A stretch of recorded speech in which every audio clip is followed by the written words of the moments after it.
Hello, I think it's Tuesday. Happy Tuesday, everyone. I was not planning to go live today. However, I'm losing time, guys. Yesterday, I shared on my Instagram story and maybe my Facebook story if you saw it too, how I was really frustrated because I wasn't able to have my structure. And if you're anything like me, you really like structure. And the reason I lost my structure is because we had this weird ice storm, goodness gracious, like over a week and a half ago. And my entire office, which is a house in a neighborhood, I wasn't able to get to it. We tried. Like, I remember on Sunday, my husband came over to get a package for me and he ate it. And it was so cute watching him, like, toughen up. I mean, he's a very tough guy, right? Toughest person I ever have met. And it was funny because he was like, I'm not going to let this ice get me. And I live on top of a hill, or the office is on top of a hill. So it made it really frustrating. And I had to kind of like leave my office without getting everything I needed because when my husband came and picked me up, I wasn't even able to grab everything because it was just a huge hot mess. And I got really frustrated because I like structure. I struggle with noise sensitivity issues or sensory sensitivity disorder. And so I really need like silence when I work. And I love my office. The Lord told me to purchase this a few years ago, and it's been an amazing adventure with him. Very frustrating at the same time, lots of learning. And I say all this because while I was so annoyed and honest to God pissed off about not being able to get to my office, not being able to have my structure, I learned so much. I want to talk about that. And this is really unedited, very raw. Usually I come prepared with like notes and what I'm going to talk about. That is not the case today. In fact, this was very impromptu. I just decided to do this. So if you like it, awesome. If not, no worries. I'm doing my best to get better at all this stuff.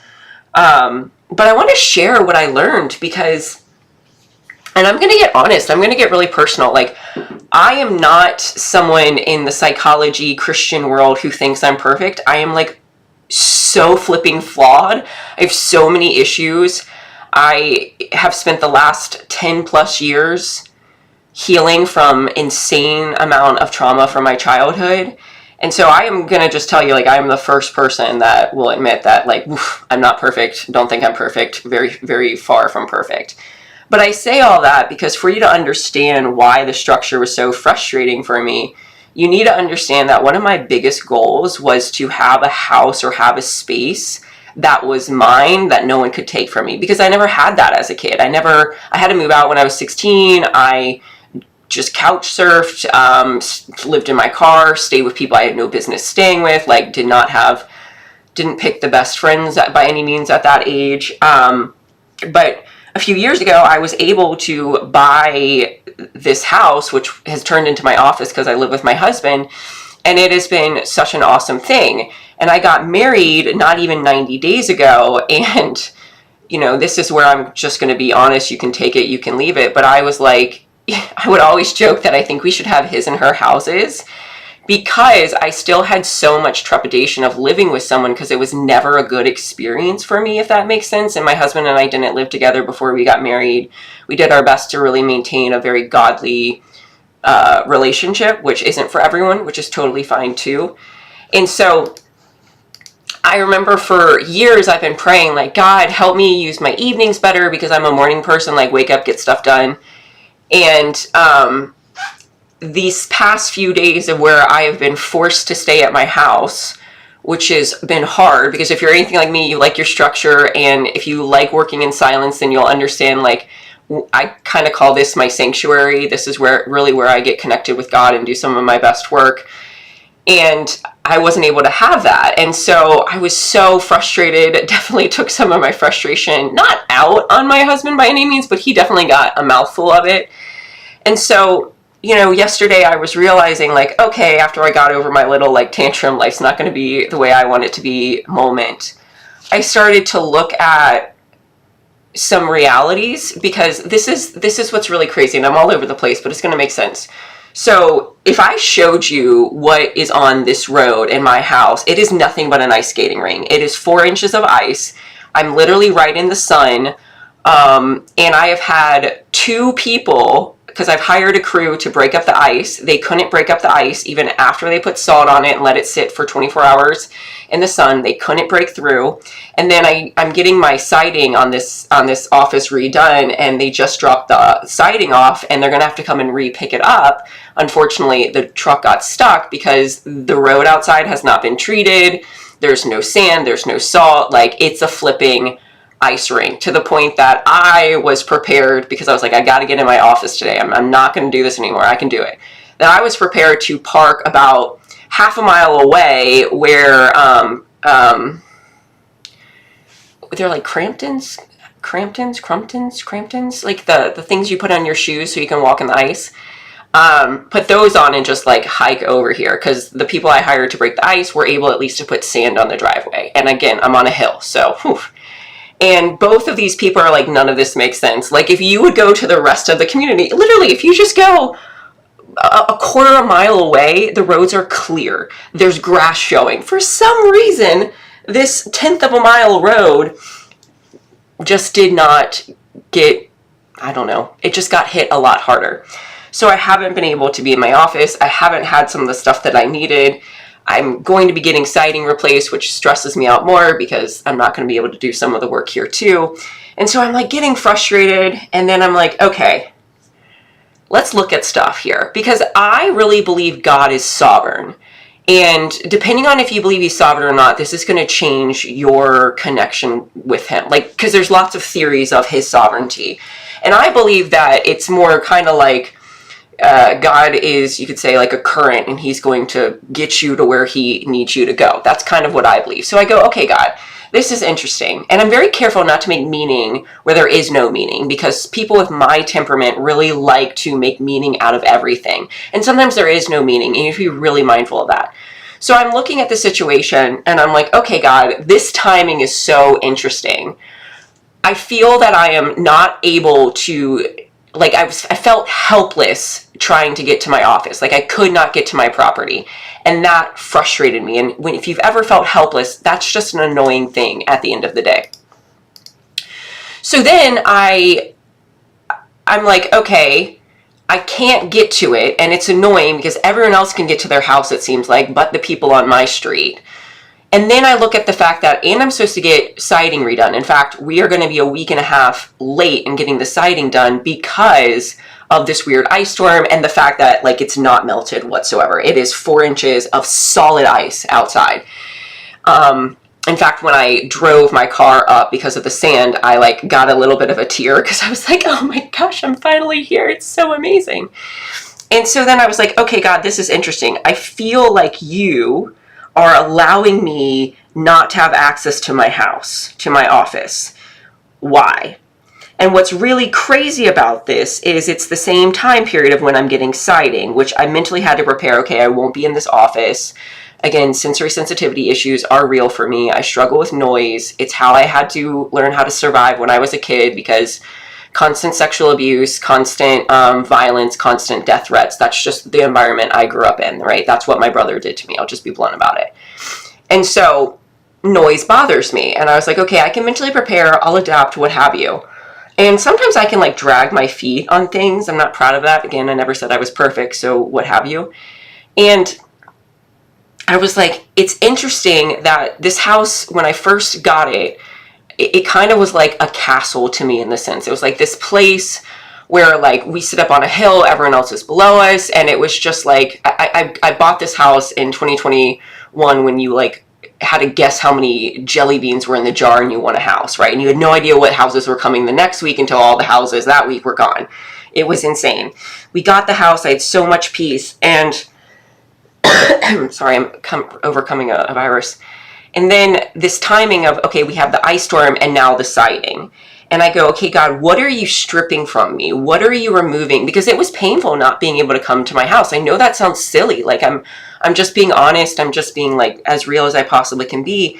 And what I learned is that the relationship, or really the attachment I have to this place, God's changing it. This used to be my house. It used to be where I lived. Now I live with my husband.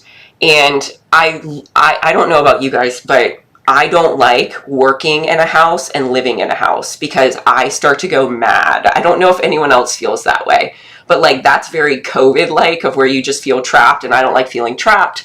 Most people don't like feeling trapped. And so I was like, okay.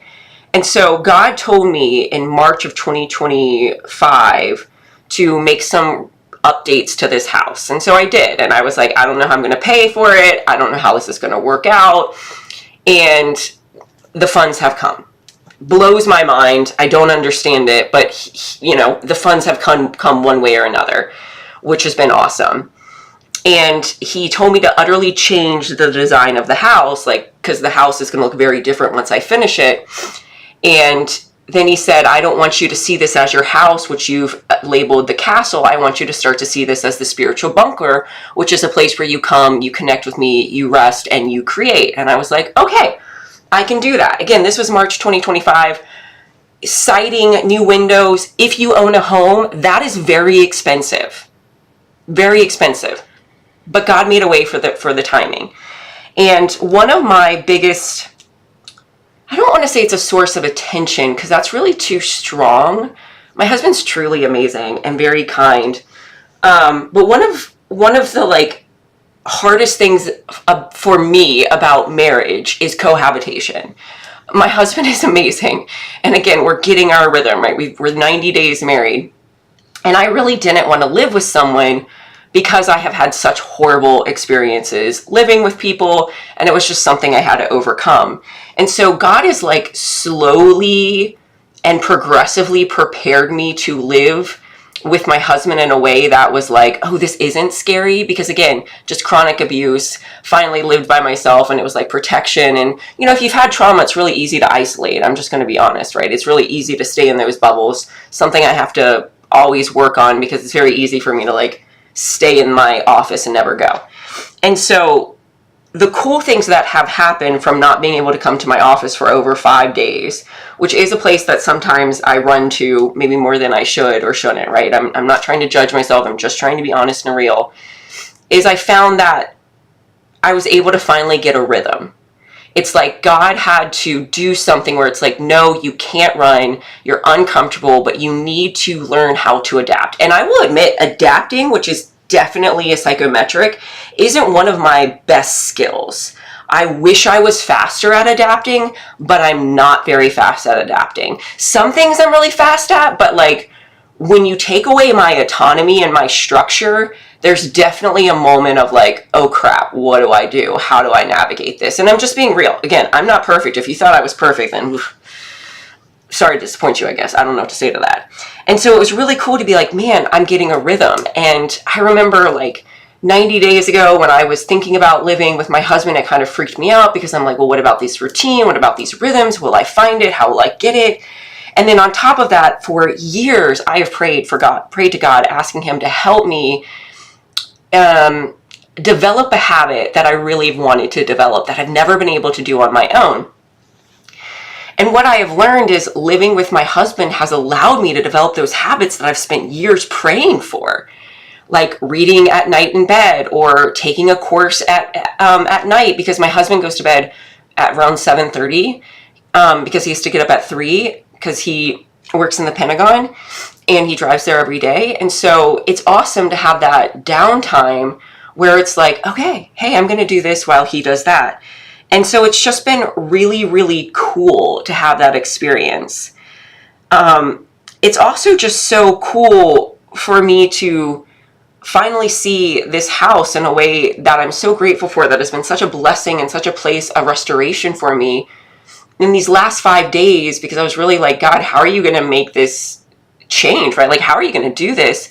And for him to take this house, which was my home for so long, and switch it to just a place of a spiritual bunker, just a place where I come and I work, and enjoy time with God and then go home to my husband has been incredibly, like, he stripped it away, he took it. And when you are getting stripped of things, it's not like, oh, thank you. It's like, yeah, right? It's frustrating. It's annoying. It can be painful. It can be hard. It can be mentally challenging.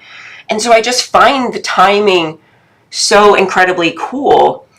And then the other thing that I've learned that's been just awesome is I don't always love spending lots of money. I don't know if you guys are like that. Like, I need to buy a new computer. I'm not excited about buying a new computer. And I have this, yesterday I did a live and I was on this really old laptop and I was getting frustrated and I realized, I need to just buy a new computer. So many of my stresses would be eliminated if I just bought this new computer. And I have been needing to buy this new computer for over a year, but I just don't want to buy a new computer because they just don't last to the degree that they used to last. And to me, it's just been, so these are like small things, right? But it's just so incredible that God used a situation and he was like, all right, you need to buy your computer now because you're stressing yourself out and here's the fix. We've already had the conversation of what has to happen for you to buy it. You've already met all of that, so why aren't you doing it? And so I say all this in the sense of, if you're going through something that's frustrating you and you are just like, God, this feels so unfair, I don't like it, there may be something that God's trying to strip from you. And I'm not going to lie to you and say, oh, it's going to feel so amazing as he strips it from you. No, it's not. You're probably going to become a 3-year-old and have a tantrum. It's real. I did that for sure. However, if you really allow him to take it from you, trusting that he is going to, I'm not going to say give you something better. I'm not even going to say make sense of it. But if you just trust him, that his sovereignty, that it will all at some point align. And I want to be very surgical here because I feel like prosperity gospel says like, oh, if God's taking something from you, he's going to give you something better. Well, I've never read that in the gospel. Maybe it's there, maybe it's not. I don't know. I haven't studied it. I haven't read it. But what I'm saying is that if you trust God and his sovereignty, he won't fail you. You might not like the outcome, but he's for you. And in my experience, what I've learned is he helps renew your mind. He helps change your heart so that you can appreciate whatever is being changed at the end of the day. So it sounds perhaps very simple for you, by all means, and this is where it's utterly about me and I can't speak for you. But had we not had this ice storm, I don't know if I would have had some of the revelations I've had, and some I can't even put into words. Like, I was married before. We weren't married very long. We were married about a year and a half before we got divorced. And my marriage was awful. Unfortunately, I got married to somebody who I shouldn't have married. I fell into repetition compulsion, which again, echoed the whole living with people is not fun. I don't enjoy it. There's a lot of pain and abuse and suffering. And so I kind of have carried these wounds into my relationship with my husband, and he's known about them. He's not, he knew about them. He's been nothing but gracious and understanding, which has been awesome, and I do appreciate that. But I don't know if I would be where I am with my husband now if it wasn't for God like forcing me to do some of the things that I didn't want to do because my comfort was not available. And this is the power of just constantly forcing yourself out of your comfort zone, working on your courage. So it's a lot of like rambling I'm doing right now, but is any of this making sense if you're watching? Because I just find it really extraordinary to see God work and to see God just move in your life in ways that don't always make sense, especially if you're like, God, how is this going to make sense? How are you going to do this? Because again, in 2025, God told me, hey, your house is going to become a sanctuary for just you and I to hang out, and you're going to live with your husband, because obviously we were planning on getting married. And then for me to go, I don't know how that's going to happen because I love my space. I love being by myself. I enjoy those aspects. How are we going to do this?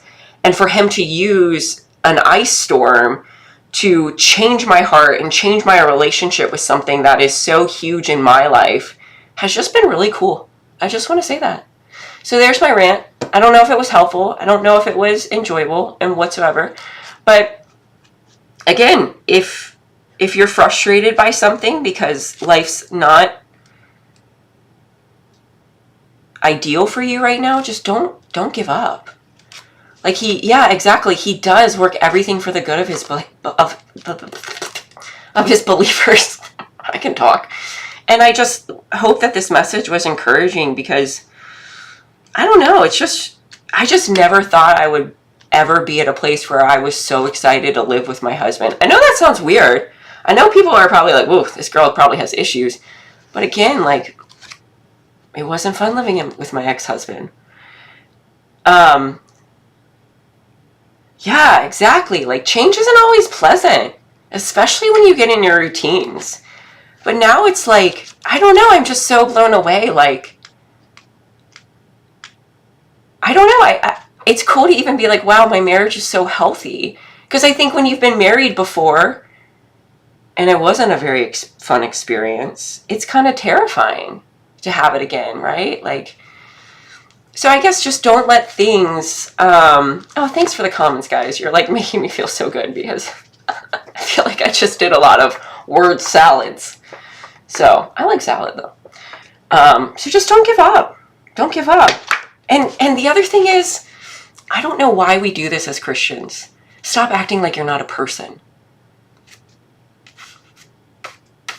You're allowed to have all of your emotions, and you can have all of your emotions and still not sin.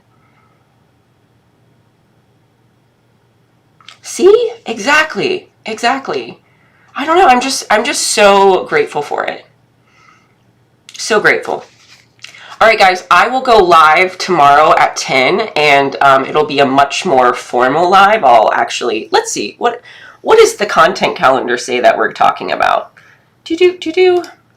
We are going to talk about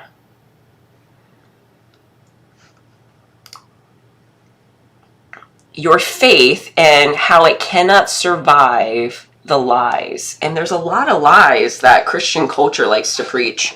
That's not God, that's not biblical. So excited about it. I hope you guys have a great day. I look forward to seeing you guys tomorrow. So thanks for my rant. I don't know if there was a full conclusion there, but I'm going to get better at these live rants, like sharing rants. I don't know. Have a good one.